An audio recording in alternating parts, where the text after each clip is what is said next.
2 years ago, I was called in to cover the night shift at a 7-Eleven located in a quiet rural area. Around midnight, a man in his mid-20s came in, making loud, unsettling noises. I assumed he had a mental disability and felt sympathy for him since my brother has a similar condition. The man approached the counter without buying anything. His head faced me, but his eyes were fixated on the ceiling. Feeling uneasy, I tried engaging him, but he only responded with loud noises. After standing there for a long time, he finally left the store. An hour later, the store phone rang. To my horror, I recognized the man's loud noises on the other end. I hung up, but paranoia consumed me. When I finally finished my shift, I went home, only for my phone to ring again. It was the same man. Weeks later, I discovered he had been living in my basement. Scattered papers and writing on the walls revealed he knew both the 7-11 and #039s and my home address. Disturbingly, I also found knives in the basement closet. To this day, I'm grateful he decided to leave, but I still feel uneasy knowing how close I came to danger. I used to work the night shift at my local wall bombs back when it operated 24/7. During my shift, there were typically fewer than 10 customers, but I wasn't allowed to sit idle. My duties included restocking shelves when I wasn't helping customers. Since it was a bigger wall bombs, there was usually just one other person in the building, either stocking or cleaning. One night, I was the only one working. While restocking items in the cereal aisle, I heard something fall on the other side of the shelf.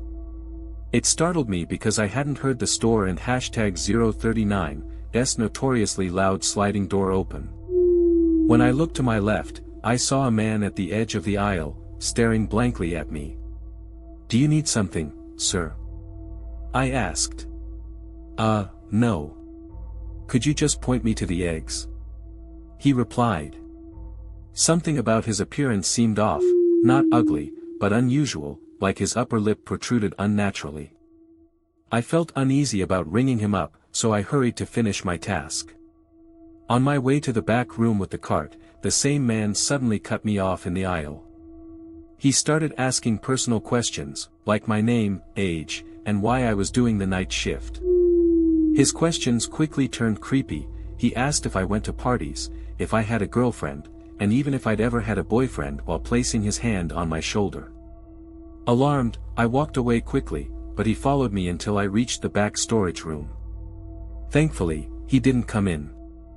I waited at the register for him to check out, but after 20 minutes, he still hadn't shown up. Thinking he had left, I went to the bathroom. Moments later, I froze as I heard the bathroom door open. Holding my breath, I lifted my legs to stay hidden.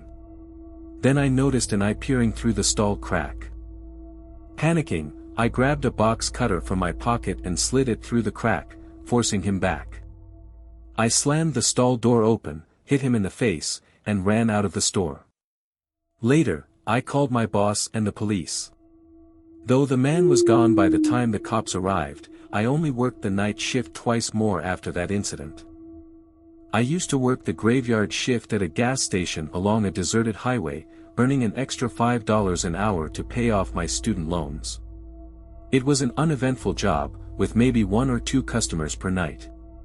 One cold December night, a red pickup truck pulled into the lot. A man stepped out and stood by the gas pump. At first, I assumed he was confused and debated going out to help him. However, a chill ran up my spine when he slowly turned his head to face me. Though I couldn't see his features clearly, I knew he was staring. Trying to act normal, I pretended to read the newspaper, but when I looked up again, he had moved closer to the front door, still standing motionless and staring at me. Terrified, I locked the door and flipped the "open" sign to "closed." I hid behind the counter, texting friends for reassurance. After a while, I checked again, and screamed. The man was now right outside the door. I immediately called the police, though the operator was hesitant to send someone over based on my vague description. Suddenly, I heard loud thuds at the door, as if he was trying to break it down. The noise stopped, followed by the sound of a car starting. When the police arrived, the man was gone. Though they couldn't do much since no crime was committed, I quit that job a few months later.